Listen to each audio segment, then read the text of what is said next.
Hello students, मैं अंजलि पयाल स्वागत करती हूँ आपका आईसीटी वर्चुअल क्लासरूम देहरादून से। कैसे हैं आप सब लोग? उम्मीद करती हूँ आप सब लोग अच्छे होंगे और अपनी लाइफ में बहुत बेहतर कुछ कर रहे होंगे।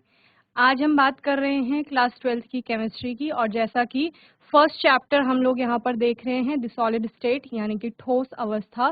ठोस अवस्था में हमने बहुत सारी चीज़ें पहले पढ़ चुके हैं, जैसे कि पदार्थ क्या होता है, पदार्थ की हमने अवस्थाओं की बात की जिसमें हम ठोस अवस्था को लेकर चल रहे थे। ठोस कौन कौन से पदार्थ होंगे उनकी हम बात कर रहे थे यहाँ पर। साथ ही साथ हमने ठोसों का वर्गीकरण किया था उनकी ज्यामिति के आधार पर, क्रिस्टलीय ठोस और अक्रिस्टलीय ठोस में, जिनमें कि हमने बहुत सारे अंतर भी स्थापित किए थे। तो मैं उम्मीद करती हूँ यहाँ तक आपको अच्छे से समझ में आया होगा कि आपके क्रिस्टलीय ठोस क्या होते हैं और अक्रिस्टलीय ठोस क्या होते हैं। ओके, तो आज के सेशन में हम आगे क्रिस्टलीय ठोसों के प्रकार को समझेंगे। तो आइए चलते हैं स्मार्ट बोर्ड की ओर।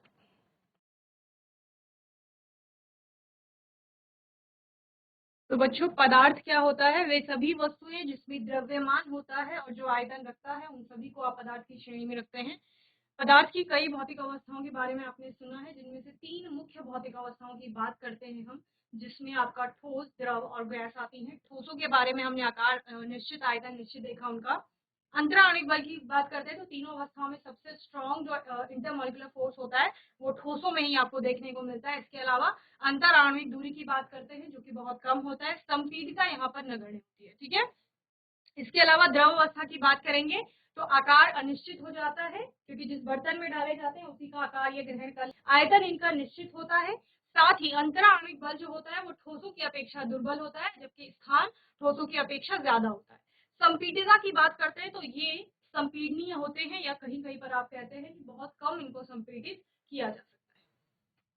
गैसीय अवस्था आकार आयतन दोनों ही अनिश्चित होते हैं। अंतरा आणविक बल सबसे कमजोर यहाँ पर देखने को मिलेगा। अंतरा आणविक दूरी की बात करेंगे तो सबसे अधिक यहाँ पर अंतरा आणविक दूरी होती है, यानी कि जो आपके कण है वो बहुत दूर दूर यहाँ पर सिचुएटेड होते हैं। संपीडिता की बात करेंगे तो बहुत अधिक संपीडनीय गैसीय अवस्था में कोई भी पदार्थ होता है। ठीक है, ठोस के बारे में हमने पढ़ा था। इसके बाद ठोस के प्रकार, अमॉर्फस एंड क्रिस्टलाइन सॉलिड यानी कि अक्रिस्टलीय और क्रिस्टलीय ठोस। तो क्रिस्टलाइन सॉलिड की बात कर रहे हैं तो क्लासिफिकेशन देखते हैं। जैसे आपने सबसे पहले मैटर पढ़ा, फिर मैटर को आपने क्लासिफाई किया on the basis of their physical state. Physical state में क्लासिफाई करने के बाद जब आपको एक अवस्था मिली ठोस, तो आपने कहा हम ठोस के बारे में पढ़ेंगे। तो फिर से ठोस को हम फर्दर क्लासिफाई करते हैं, जहां पर आपने 2 प्रकार से देखे, क्रिस्टलीय और अक्रिस्टलीय ठोस। ठीक है, अभी बात करते हैं क्रिस्टलाइन जो ठोस है, आपके क्रिस्टलीय ठोस जिन्हें आप कह रहे हैं क्रिस्टलाइन सॉलिड, उनको हम क्लासिफाई करेंगे। उनको हम मेनली यहाँ पर 4 तरह से क्लासिफाई कर रहे हैं। इनको हम इनके अंदर जो बंध पाए जाते हैं उनके आधार पर वर्गीकृत करते हैं, जिनमें आपका वॉन्डर वॉल फोर्सेस आएंगे, आयनिक बंध की बात आप करेंगे, सहसंयोजक बंध की बात आप करेंगे, और धातु का बंध की बात करेंगे। ओके, इस आधार पर आप क्रिस्टलीय ठोसों को 4 प्रकार से वर्गीकृत करेंगे, जिसमें आपका क्या क्या आएगा? आयनिक solids, molecular solids, covalent solids and metallic solids. Okay, जिस प्रकार से हमने ठोसों को वर्गीकृत करने का एक आधार माना, यानी किस आधार पे आप 2 चीजों को अलग कर रहे हैं वो आधार आपके पास होना चाहिए। तो आपने कहा मैम हमने ठोसों को देखा ढंग से, उनकी जो ज्यामिति थी यानी उनके मध्य जो कण थे, जो जिन कणों से कोई भी ठोस मिलकर के बन रहा है, वो कणों की स्थिति कैसे है ठोस के अंदर, इस आधार पर हमने वर्गीकरण किया। और तब हमने देखा कि कुछ ठोसों में एक निश्चित ज्यामिति देखने को मिल रही है, नियमित कणों की व्यवस्था है वहां पर, और कुछ में ऐसा है कि कुछ कैसे भी कण पाए जा रहे हैं। ओके, तो इस आधार पे हमने वर्गीकरण किया। तो यहाँ पर भी क्रिस्टलाइन सॉलिड को पढ़ रहे हैं, जिसमें कि आपने कहा एक नियमित और निश्चित ज्यामिति है। इनको कितने प्रकार से आप विभाजित करेंगे, वर्गीकृत करेंगे, और वर्गीकरण का आधार आप क्या रखेंगे? तो आपने कहा मैम हम आधार रखते हैं कि वहां पर बॉन्डिंग किस प्रकार की है, किस प्रकार के बंध बन रहे हैं, तो उस आधार पे हम वर्गीकरण करेंगे। ठीक है, तो क्रिस्टलीय सॉलिड्स में आप 4 प्रकार से वर्गीकरण कर रहे हैं। एक आपका आयनिक सॉलिड आ रहे हैं, दूसरा आपका मॉलिक्यूलर सॉलिड, थर्ड है आपका कोवेलेंट सॉलिड, और फोर्थ है मेटालिक सॉलिड। ओके, तो इस प्रकार से आपने क्रिस्टलाइन सॉलिड को 4 तरह से वर्गीकृत किया। फिर आप कहते हैं जो सेकंड वाला आपका मॉलिक्यूलर सॉलिड्स आते हैं, उसको 3 और फर्दर क्लासिफिकेशन में जब वो जाता है तो 3 और सब टाइप देता है। एक होता है नॉन पोलार मॉलिक्यूलर सॉलिड, एक होता है पोलार मॉलिक्यूलर सॉलिड, एंड एक होता है hydrogen bonded molecular solid. Okay, तो तो इस प्रकार से आपने वर्गीकरण दिया। The classification of crystalline solids is based on their property. The crystalline property depend on the nature of interaction between the constituent particles and therefore these solids are divided into 4 different categories. Okay? क्या होता है कि जो भी आपका कोई compound बन रहा है, जब आप ठोस की बात कर रहे हो, अगर वो कोई कंपाउंड है या फिर आपका कोई मॉलिक्यूल है, तो मॉलिक्यूल में एटम्स के बीच में इंटरेक्शन हो रहा होगा, तो उन एटम्स के बीच का इंटरेक्शन किस टाइप का है इस पर डिपेंड करेगा। और इस आधार पर हमने क्या कहा कि 4 तरह से वर्गीकरण होगा। एक आपका आएंगे आयनिक सॉलिड, दूसरा आएगा कोवेलेंट और नेटवर्क सॉलिड्स भी इनको कहा जाता है, थर्ड है आपका मॉलिक्यूलर सॉलिड और फोर्थ है मेटालिक सॉलिड। ठीक है, तो यहाँ पर क्रम आप देख लीजिए, क्रम आगे पीछे हो सकता है लेकिन टाइप्स आपके 4 रहने वाले हैं, तो इनको जल्दी से नोट करेंगे फिर आगे देखेंगे। ओके, इनके बारे में समझेंगे कि कहाँ पर आपका आणविक ठोस है, किसे आणविक ठोस कहा जा रहा है, किसे आयनिक ठोस कहा जा रहा है, किसे आपका धात्विक ठोस कहा जा रहा है। ओके,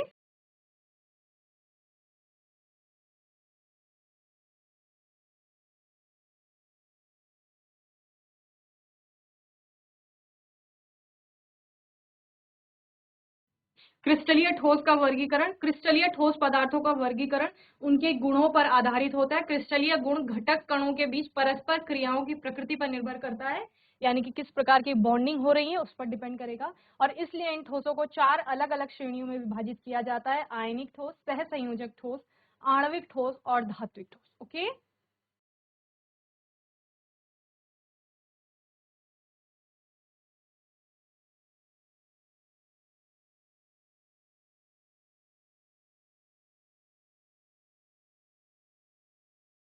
तो इस प्रकार से आप चार्ट के माध्यम से भी समझा सकते हैं। सॉलिड्स को या आपने 2 तरह से वर्गीकृत किया, एक अमॉर्फस, एक क्रिस्टलाइन। 2 सॉलिड्स आए आपके, जिसमें आपने क्रिस्टलाइन सॉलिड को फर्दर क्लासिफाई किया 4 सब ग्रुप्स में, जहां पर आपका कोवेलेंट आया और नेटवर्क सॉलिड्स भी जिसे आप कहते हैं। इसके अलावा metallic solid, ionic solids and molecular solids. Okay, then covalent को आपने फर्दर 2 तरह से क्लासिफाई किया, एक आपका 2 डायमेंशनल सॉलिड आता है, एक 3 डायमेंशनल आता है। वहीं पर मॉलिक्यूलर सॉलिड्स को 3 तरह से क्लासिफाई करते हैं: polar solids, non polar solids and hydrogen bonded solids. Okay, इस तरह से आपकी पूरी क्लासिफिकेशन चलती है। हमने सबसे पहले बात की आणविक ठोसों की।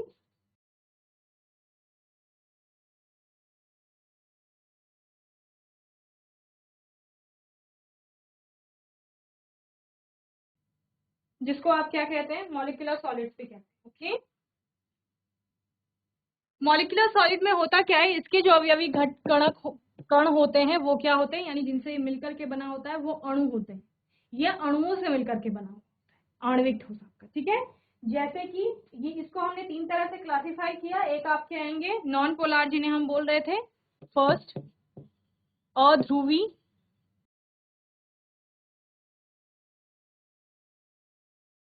अध्रुवी आणविक ठोस।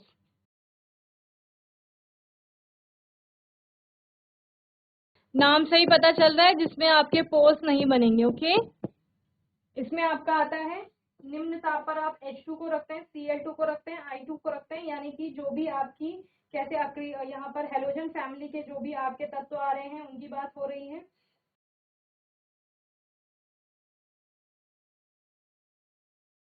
तो ये आपको जब ठोस अवस्था में मिलेंगे तो ये कैसे होंगे, आणविक ठोस होंगे, निम्न ताप पर कहा जा रहा है। ठीक है, सेकेंड है आपका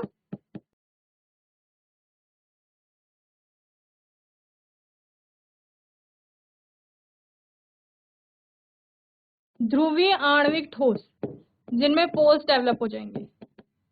ठीक है, जैसे आपका HCl।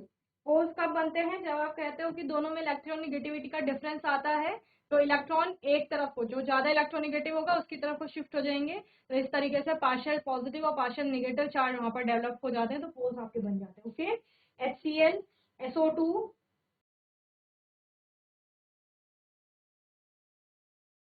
तीसरा हमने क्या पढ़ा, हाइड्रोजन आबंधित आणविक ठोस।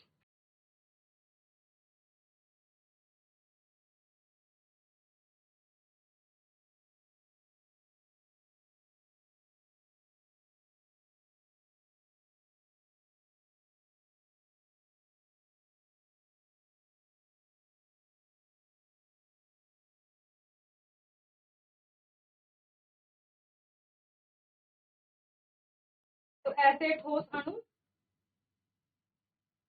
H जो होता है FO अथवा N परमाणुओं के मध्य ध्रुवीय सहसंयोजक बंध होते हैं। प्रबल हाइड्रोजन आबंधन ऐसे ठोसों के अणु जैसे H2O हो गया उनको बंधित करते हैं। एग्जाम्पल लिख लेंगे H2, हाइड्रोजन बॉन्डिंग हो रही है H2O के मॉलिक्यूल में, जहां पर आप कहते हैं ऑक्सीजन आपका ज्यादा अधिक इलेक्ट्रोनेगेटिव होता है एज कंपेयर टू हाइड्रोजन, तो इलेक्ट्रॉनों का जो शिफ्टिंग होता है वो टुवर्ड्स ऑक्सीजन हो जाता है, तो ऑक्सीजन पे नेगेटिव चार्ज आ जाएगा पार्शियल और वहीं पर हाइड्रोजन पर पॉजिटिव आ जाएगा। ओके, तो इस तरीके से। ओके, देन आप दूसरे प्रकार के ठोसों के बारे में बात करते हैं, आयनिक ठोस।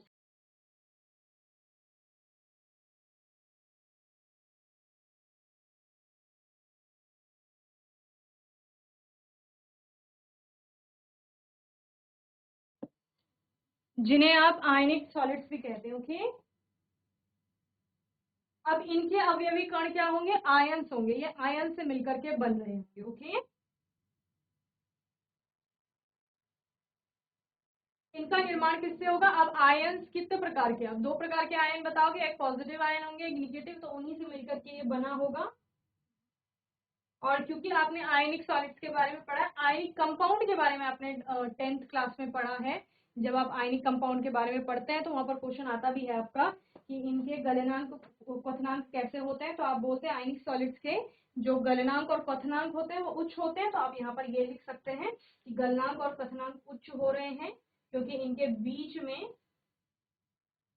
स्थिर वैद्युत बल से ये बंधे होते हैं, इसके कारण, क्योंकि बहुत ज्यादा एनर्जी वहां पर उन बॉन्ड्स को तोड़ने के लिए चाहिए होती है। ओके, ठोस अवस्था में ये विद्युत रोधी होते हैं, यानी इलेक्ट्रिसिटी फ्लो नहीं होती है, लेकिन जब ये गलित अवस्था में मिलती है तो ये विद्युत का संचालन करते हैं। ओके,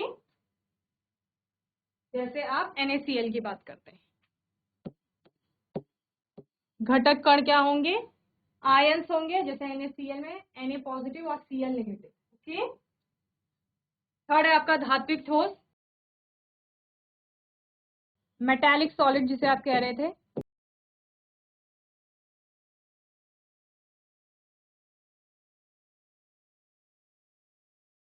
तो धात्विक जो ठोस होते हैं वो कैसे होते हैं, आपके आघात वर्धे होते हैं, तन्यता का गुण उनमें होता है, इलेक्ट्रॉन देने की प्रॉपर्टी उनमें होती है, यानी इलेक्ट्रॉन दे करके पॉजिटिव आयन बनाने की प्रवृत्ति होती है। ठीक है, सहसंयोजक फोर्थ,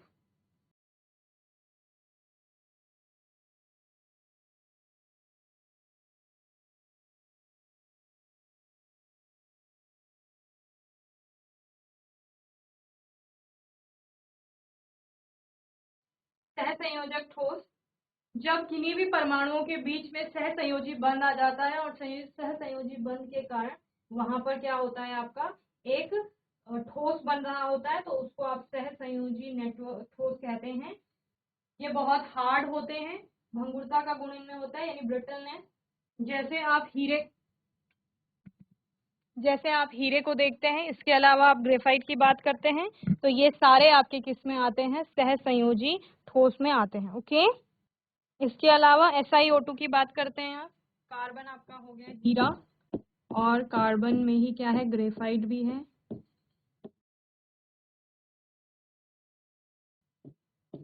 SiO2, धातु ठोसों में आप धातुओं के नाम लिख देते हैं, आयरन हो गया, कॉपर हो गया, सिल्वर, मैग्नीशियम।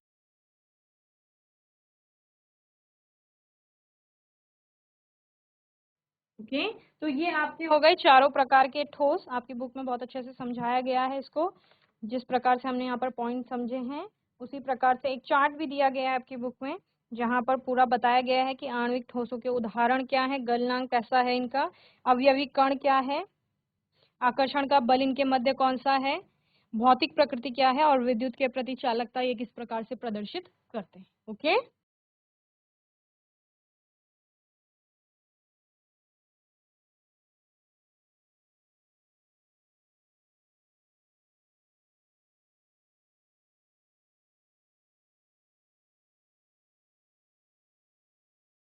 यहाँ से शुरू होता है हमारे चैप्टर का सबसे इम्पोर्टेंट टॉपिक, जो कि है आपका क्रिस्टल लैटिस या क्रिस्टल जालक जिसे कहते हैं।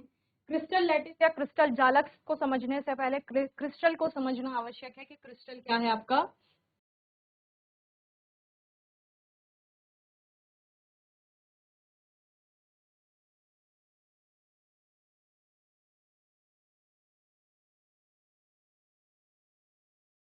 तो कोई भी क्रिस्टल क्या है आपका, जब आप किसी क्रिस्टल किसी ठोस की बात कर रहे हैं तो एक्चुअली है वो है क्या।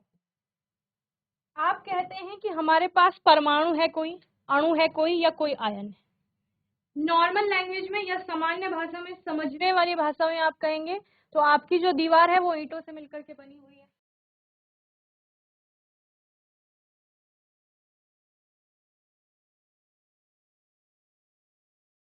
ये ईंट है, इससे मिलकर के कोई दीवार बन रही है, समझ रहे हैं।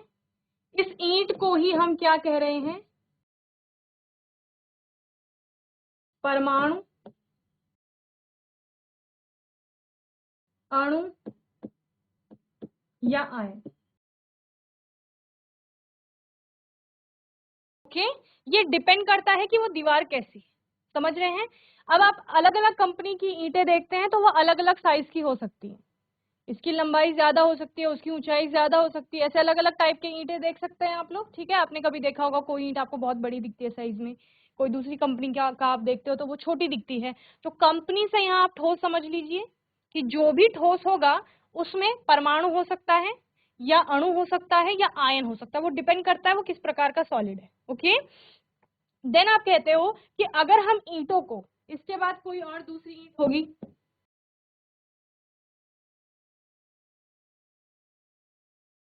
इस प्रकार से कोई और इधर तीसरी ईंट होगी, इधर कोई और ईंट होगी। इन ईंटों को अगर क्या पढ़ रहे हैं हम पढ़ रहे हैं क्रिस्टलीय ठोस, जो ठोस का एक प्रकार है। तो क्रिस्टलीय ठोस में आपने क्या कहा था कि मैम ये नियमित व्यवस्था होती है यहाँ पर इन ईंटों की यानी परमाणु, अणु या आयन की। ठीक है, तो यहाँ पर भी नियमित व्यवस्था होगी। तो जब इन ईंटों को एक नियमित क्रम में लगा दिया गया है, एक निश्चित क्रम में व्यवस्थित कर दिया गया है, तो आपने कहा एक दीवार बन गई, समझ रहे हैं। तो वो दीवार ही आपका क्या है, क्रिस्टल है। तो दीवार किससे मिलकर के बनी हुई है, ईंटों से मिलकर के बनी हुई है, और ईंट क्या है आपके, एक निश्चित क्रम में व्यवस्थित है। क्लियर। तो आप कहते हैं क्रिस्टल एक संरचनात्मक इकाई, संरचनात्मक इकाई आपकी क्या है, इकाई कौन सी है, सबसे छोटी इकाई दीवार की जिससे वो मिलकर के बनी हुई है, ईंट है।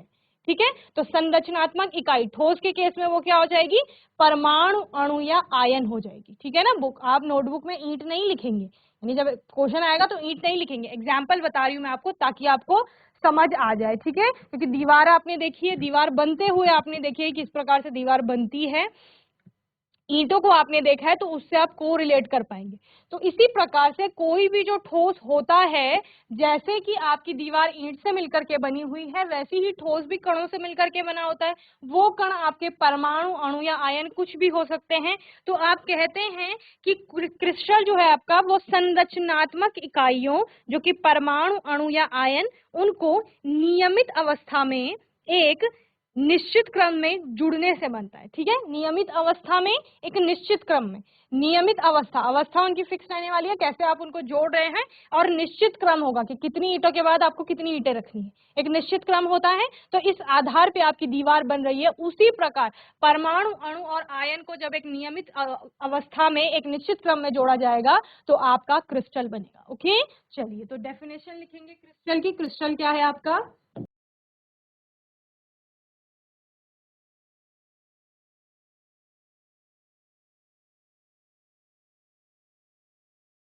संरचनात्मक इकाइयों को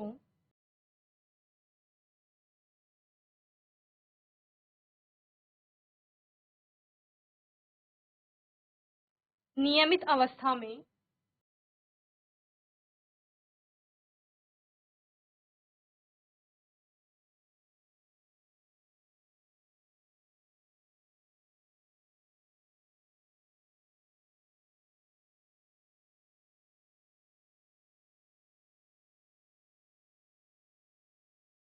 एक निश्चित क्रम में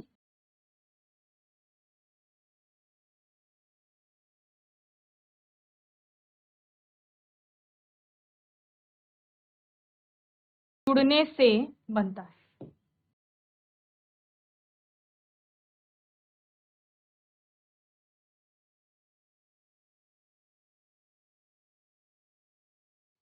तो क्रिस्टल संरचनात्मक इकाइयों को नियमित अवस्था में एक निश्चित क्रम में जुड़ने से बनता है या जोड़ने से बनता है। ओके, यहाँ पर हमने ईंट का एग्जाम्पल लिया है कि दीवार ईंट से बन रही है, लेकिन जब आप ठोसों की बात करते हैं तो जैसे आपका कोई भी ठोस है, या सपोज कोई ठोस है, ये बन रहा है, तो जो इसके घटक कण होते हैं वो इस प्रकार से आप गोले के रूप में बताते हैं कि इस प्रकार से गोले आपस में जुड़ रहे हैं जिनसे कि आपका ठोस बन रहा है। तो ये कण स्फेरिकल शेप के आप दिखाते हैं। ओके, चलिए NaCl का एग्जाम्पल लेते हैं आप।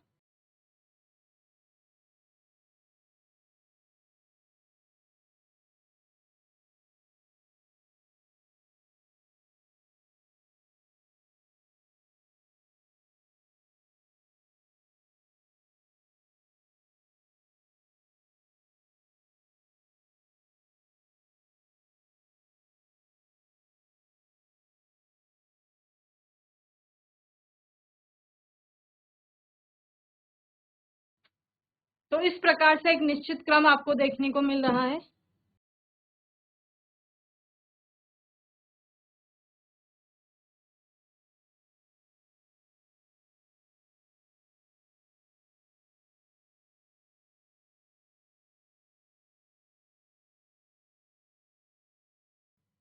ओके, तो यहाँ पर क्या हो रहा है, कण जो है आपके, कण क्या है यहाँ पर, आयन है। ओके, आयन की बात कर रहे हैं। ये आयन एक निश्चित नियमित अवस्था में, नियमित अवस्था है इनकी, एक Na पॉजिटिव के बाद एक Cl नेगेटिव, ठीक है, एक NaCl से जुड़ रहा है, ठीक है। और आप क्या कह रहे हैं, निश्चित क्रम में, निश्चित क्रम भी है, ऑल्टरनेट क्रम दिख रहा है, NaCl इस प्रकार से। तो नियमित अवस्था में निश्चित क्रम में जुड़ने से आपका पूरा किस चीज का ये क्रिस्टल है, किस चीज का क्रिस्टल बन रहा है, NaCl का क्रिस्टल बन रहा है। ओके, तो ये पूरा आपका क्रिस्टल क्लियर है। इतना आपको समझ आ गया होगा कि क्रिस्टल क्या है। अभी क्रिस्टल जालक को समझते हैं।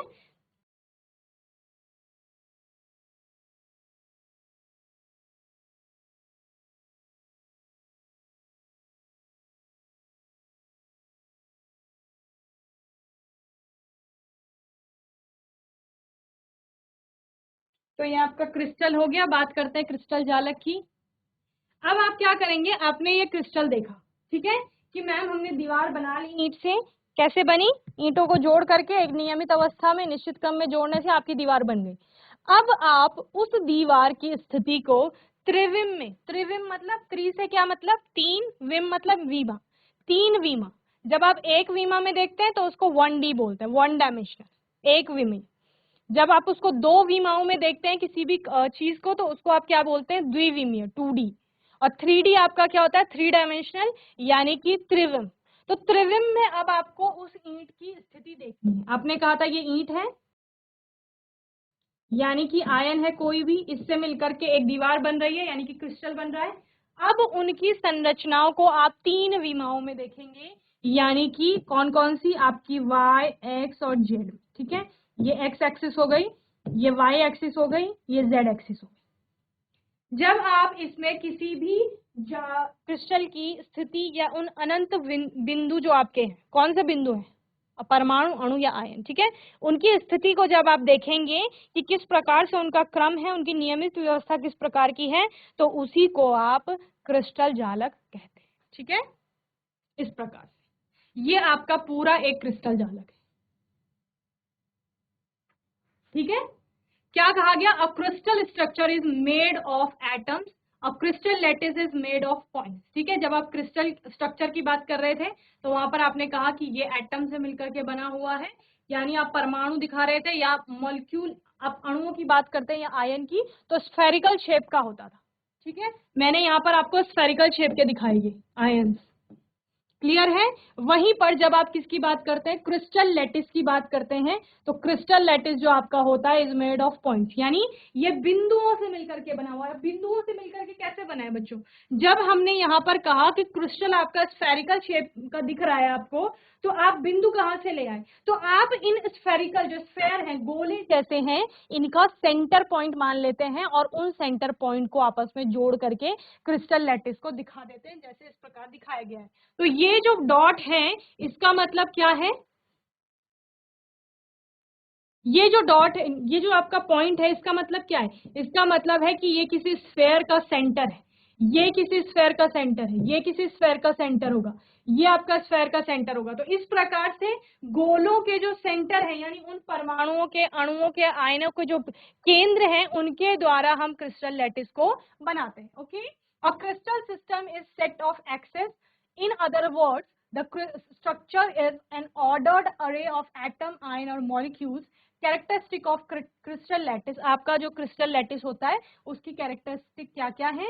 Each point in a lattice is called lattice point और लैटिस साइड। ओके, प्रत्येक जो बिंदु होते हैं लैटिस पर उसको लैटिस पॉइंट कहा जाता है। Each point in a crystal lattice represent one constituent particle which may be an atom, a molecule, that is a group of atoms और एन आयन। ठीक है, क्या कहा जा रहा है कि जो भी बिंदु यहाँ पर दिखाया जा रहा है उस बिंदु से, यानी वो बिंदु क्या है? वो क्रिस्टल एक लैटिस को शो कर रहा है, एक पॉइंट को। एक पॉइंट का मतलब क्या है? एक एटम है जिससे वो मॉलिक्यूल या वो ठोस बना हुआ है, या फिर एक मॉलिक्यूल होगा या फिर एक आयन होगा। समझ रहे हैं ना? यानी कि उस ईंट को दिखाने के लिए अब बिंदुओं का प्रयोग किया जा रहा है, ये समझ लीजिए। ओके, और वो ईंट क्या है? वो परमाणु है, वो आयन है, या फिर वो आपका अणु होगा। ओके, और हम क्या कह रहे हैं? उस एक बिंदु का मतलब है एक ईंट, यानी कि ये एक परमाणु हो सकता है, एक अणु हो सकता है, या एक आयन हो सकता है। Okay, then lattice point are joined by straight line to bring out the geometry of the lattice. Okay, ऐसी एज सच कोई संरचना ऐसी ठोस में होती नहीं है कि वो डंडियों से के माध्यम से या लाइन के माध्यम से जुड़ रहा है, लेकिन हमें लैटिस को समझना है, उसको हम इजी वे में समझने में क्या करते हैं? इन स्ट्रेट लाइंस का यूज करते हैं उन बिंदुओं को जोड़ने के लिए। जबकि ठोस में, जब आप किसी ठोस की बात कर रहे हो, आपके पास कोई भी ठोस है, NaCl की बात कर रहे हो, आपके पास NaCl का क्रिस्टल है सपोज, उसमें ऐसी संरचना नहीं होगी। उसमें सिर्फ जो आयंस होंगे Na और Cl के, वो आपस में जुड़ रहे होंगे, जो कि स्फेयर के रूप में होंगे। ठीक है ना? लेकिन हमने क्या कहा? हमने कहा ये Na का स्फेयर है और ये Cl का स्फेयर है। इन दोनों को हम क्या कर लेते हैं? इनका एक सेंटर पॉइंट मान लेते हैं। ओके, इस प्रकार से, और उन सेंटर पॉइंट से हम इनका रिप्रेजेंटेशन करते हैं। ये सेंटर पॉइंट है और इनको जोड़ देंगे एक लाइन से। ओके, एक्चुअल में संरचना ये है, लेकिन हम इस तरह से उसको पढ़ेंगे आगे। ओके, तो इसी प्रकार से क्रिस्टल लैटिस का भी यहाँ पर रिप्रेजेंटेशन हुआ है, जिससे कि आपको समझना है अच्छे से इसे। ओके, तो क्रिस्टल जालक या त्रिविम जालक भी इसे कहते हैं। क्रिस्टलीय ठोसों में अवयवी कण की एक निश्चित ज्यामिति में त्रिविम व्यवस्था होती है। इस त्रिविम व्यवस्था को ही क्रिस्टल जालक कहते हैं, अर्थात त्रिविम आकाश में, त्रिविम, त्रिविम से क्या समझ रहे हैं? त्रिविम यानी कि तीन विमाएं।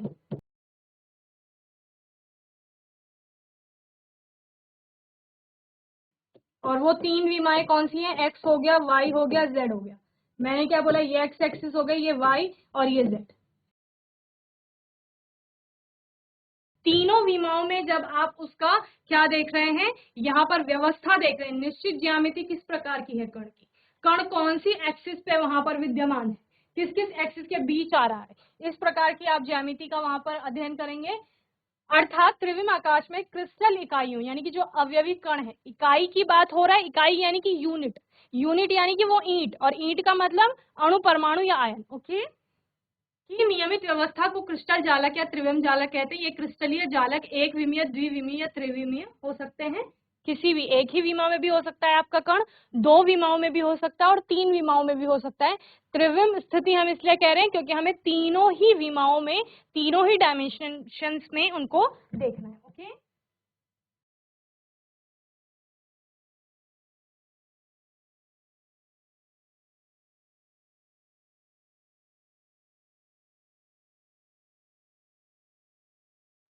तो बच्चों मैं उम्मीद करती हूँ आज का सेशन आपको अच्छे से समझ में आया होगा। आज के सेशन में हमने क्रिस्टलीय ठोस के प्रकारों की बात की, जहाँ पर कि 4 प्रकार आपने देखे, चारों के आपने उदाहरण भी देखे।